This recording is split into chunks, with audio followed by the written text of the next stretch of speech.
Hi, this is Mike Canton with the Soul Pod. You know, in a music ecosystem, there are always heroes, and one of mine is a certain guy named Tim Wolfson, who with his wife Deb put together a mission called Music Night on Jupiter. Well, what is that? I'm just going to let him tell you the story. Enjoy this. Tell me what Music Night on Jupiter is. Okay, so Music Night on Jupiter started when my kids were still in high school, and they're now around 40 years old, a little bit above, a little bit below, where we had music parties featuring a lot of young people. Yes.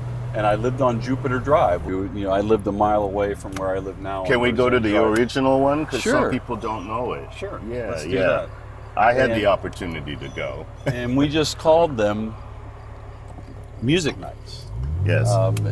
And it was not what I do now. It was people we know, but they were very popular and they were fun. Deb and I had always traveled for food, wine, and music. Yes. So we knew a lot of musicians from a lot of places, and we knew how hard their lives were on the road. You know, a lot of them were sleeping in their cars or sleeping six to, in a cheap hotel room. And when Jessica, our youngest, went off to college, we started telling bands when we saw them, next time you're in Pittsburgh, we have extra bedrooms, stop by. And we started hosting bands, and it didn't take long for the word to get out. Actually, the first band we ever hosted was the Town Pants from Vancouver, British Columbia. We're still very close to them. They became part of our family. We went on vacation with us. Yes. They're the band that comes into Pittsburgh to play my birthday party every year. This year, past year at Pittsburgh Winery. I'm born on St. Patrick's Day. Not Irish, but it's a fun day to have a birthday. I started going to New Orleans for work, for conferences, and fell in love with the town and took Debbie down, and she also fell in love with it. Yes. And so we started making that offer that we'd made to bands from other places to stay with us. You're going to make a left on Jupiter. There's Jupiter. And so this is how Music Night turned into MNOJ. Right. I actually lived on Jupiter Drive. I think I only came to one, maybe two parties at this house. You had a stage in back? I did. We had a little stage that we put up actually to bring up Alex McMurray from New Orleans. We replicated his second stage from a festival he did called Chaz Fest. Really? Which was a festival in between the 2 weekends of Jazz Fest that at that point primarily featured musicians who didn't get a Jazz Fest gig. And which are many and extremely talented people. So it was a lot of fun. That was your off-Broadway. That's the original Music Night on Jupiter right off location. to the right. Okay. Right there, Yeah, and the stage was down in that corner down there. Oh. But we put it up for Alex McMurray, so Yes. it was supposed to be a one-night gig, and it stayed up for 8 years. And approximately how many shows did you have? Oh, I don't know. Back then we were probably doing 6 or 7 or 8 shows over a summer. Okay. We only did a handful of inside shows because that's just a regular house, and Right. there wasn't the room that we have in the barn where I live now. And I think the first band that we actually had stay with us were our good friends now, the crew from Johnny Sketch and the Dirty Notes. And we rapidly, it seems like half of New Orleans has stayed with us over the years. So that's how we started, just by hosting and feeding people. Yes. And they played at different places: Pittsburgh Winery, Cativo, Thunderbird Cafe, the Funhouse at Smalls, all kinds of places. So you got to know all of the venue owners in this process. Particularly Tim Gaber at Pittsburgh Winery and John Pergola. Tim opened up Pittsburgh Winery. They were, for clarification, everybody, the original one. Just not to get confused with the City Winery of Pittsburgh. Yeah, that's a shame, those two names. The brands. They're right down the street. Tim opened in 2013. And I knew Tim from back in his days where he was involved with the winemaking at Engine House 25. And when he opened up Pittsburgh Winery with the intention of having it be a music venue, and it's become an important music venue, he reached out to me to see if I still wanted to do that. And we started a program down there called Frenchmen on Penn. And we started bringing up bands from New Orleans to play at Pittsburgh Winery. I mean, so over the first couple years of the winery, we did many shows under the Frenchmen. And one day, shortly after I discovered Waterseed and started playing them on the air, I mentioned, gosh, I'd love to see this band. And you wrote me shortly thereafter and said, very simply, do you want me to bring them? And I was flabbergasted that anybody could make an offer like that on the fly. And that's when I really got to figure out, what you were doing to provide these more accessible options for bands. We never really transitioned to how I got into the whole house concert thing, though. And it's really simple. Is that bands that were staying with us, we started getting phone calls saying, "Hey Tim, I'm playing Cleveland and I'm playing DC. Yes. On a Thursday and a Sunday, and I have nothing in between. Can you help us get a show on Friday or Saturday night in Pittsburgh?" So I'd reach out to the people I knew at the bars and venues in town. Yes. And if that didn't work, we started doing house concerts. And originally, they were pretty small. There would be 20 or 25 people. But throw the money in the can and give them some place to sleep and eat, and the economics change. And give them some gas. And but over the years now, we've cultivated over 20 some years a very, very generous and understanding crowd. Yes. And typically now, when I have house concerts, the donation is $25. And 100% of that goes to the artist. Wow. Inside, I can do 50 or 60 people. Outside, I can do 100 or more. So it's actually can be as good a payday as a good bar show. Plus, it's a lot more convenient. Yes.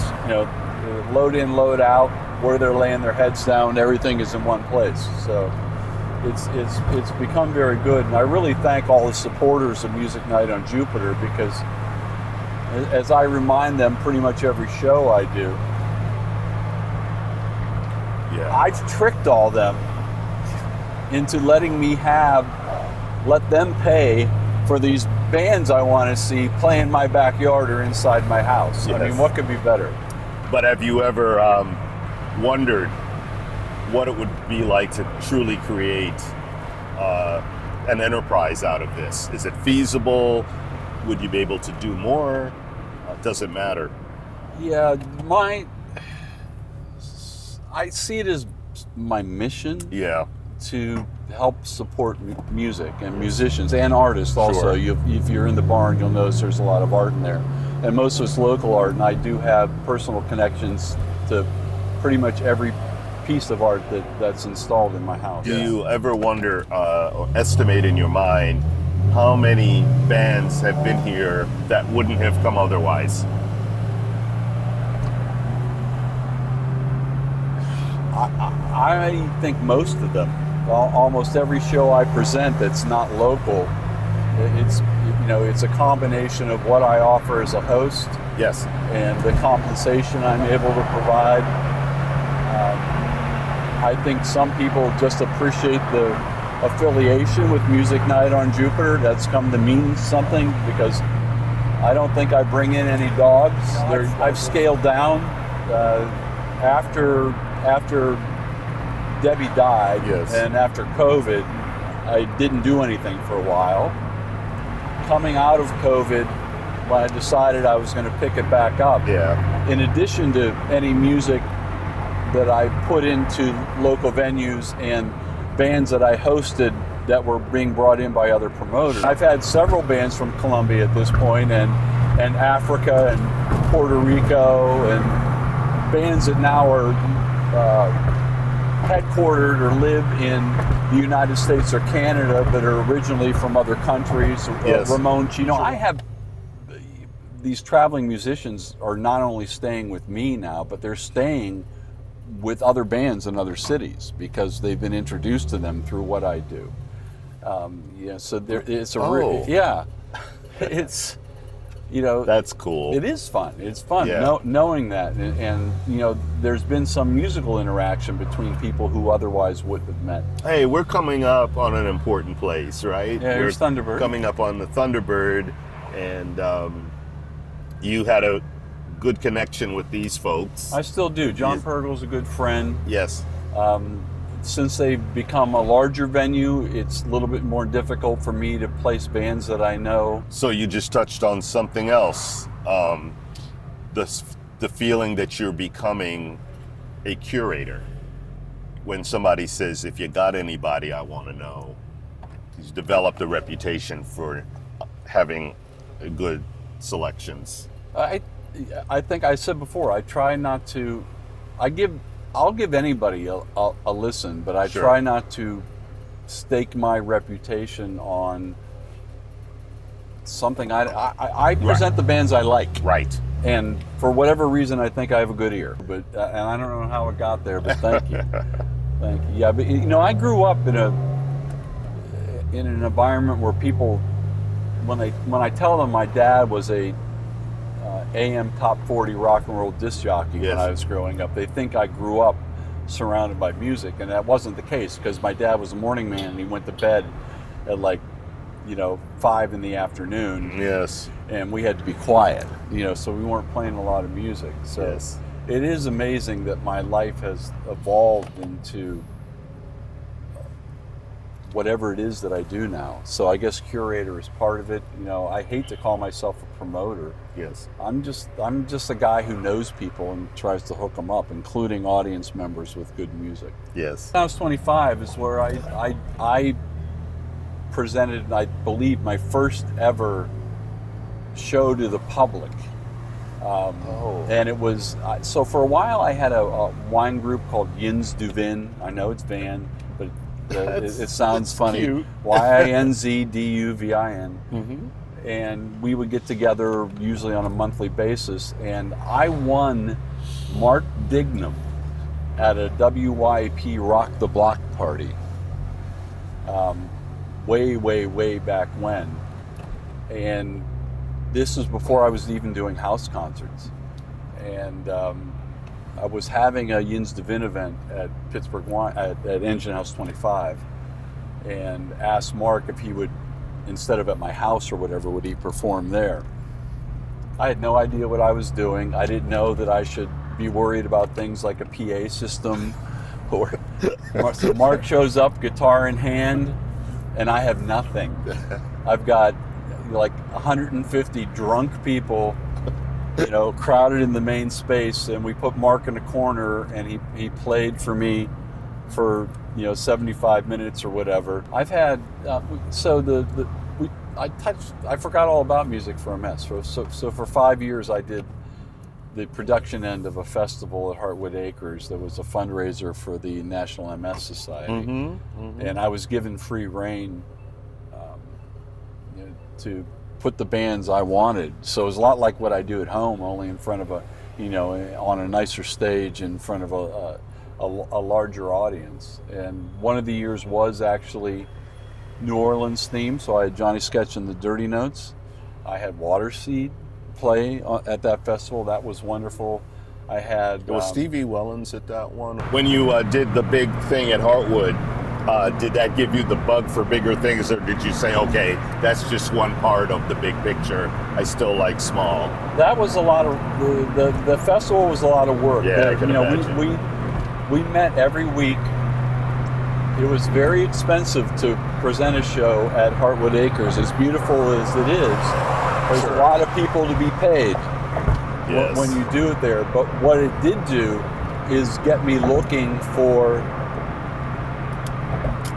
a place that was bigger and more conducive to presenting live music than my house on Jupiter Drive. So Deb and I looked literally for 5 years for a house with a barn or an outbuilding where we could present music on our own.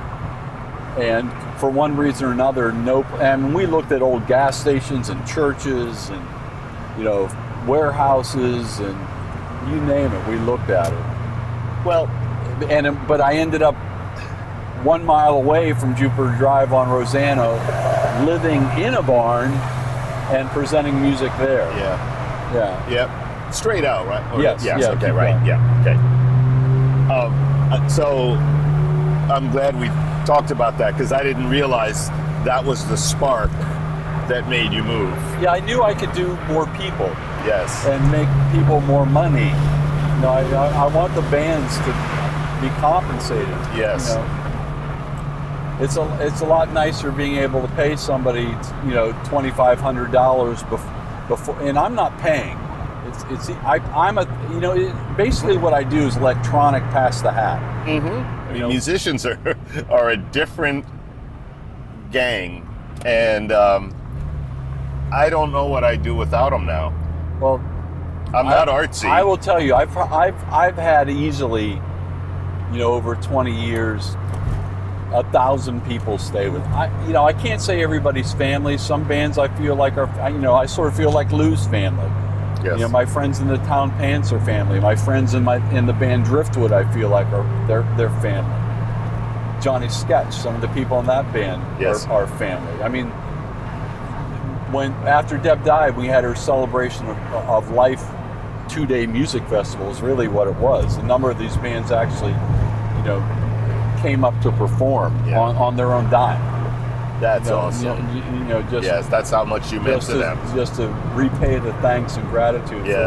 For what, you know, Deb primarily. She's a lot nicer than me. She was a lot more fun. They want to come stay with me. One, I cook for them, and I've learned how to cook from a lot of different cuisines and cultures over the years. So if the band, for example, like a lot of these bands that Pete Spinda works with, are essentially cultural ambassadors, and they've been out on the road for 2 months or whatever.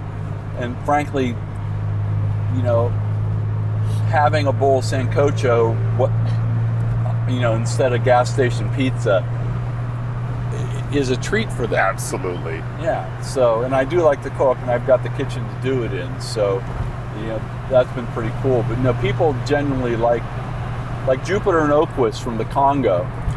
Have they been at your house? The hospitality is a big part of it. When did you learn to cook? I was the oldest of 8 kids, and I remember cooking meals when I was young. Okay. Yeah, my cooking. I used to try to do like fancy dinner parties. I probably have more cookbooks than most sane people. Sometimes what's really cool is when they cook for me, because they'll do that. If a band's staying for a couple days. And these guys, a lot of them cook. I know musicians seem that's one thing they do. They treat me. I know I had Rio Mira they're from Ecuador and Colombia through Pete Spinda before the pandemic. Just some of these people are so full of music.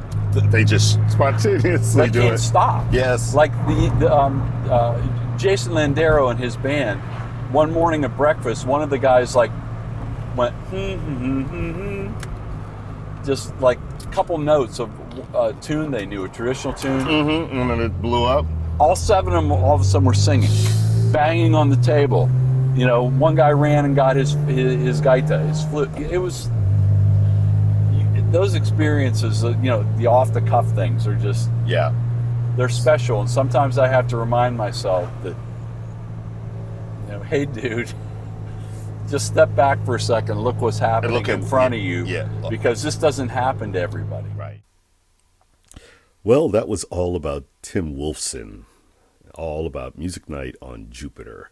You can find out more information at his website.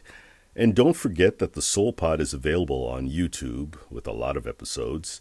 And don't forget the Soul Show, which has been around for decades, and that is broadcasting all over the country. Thank you.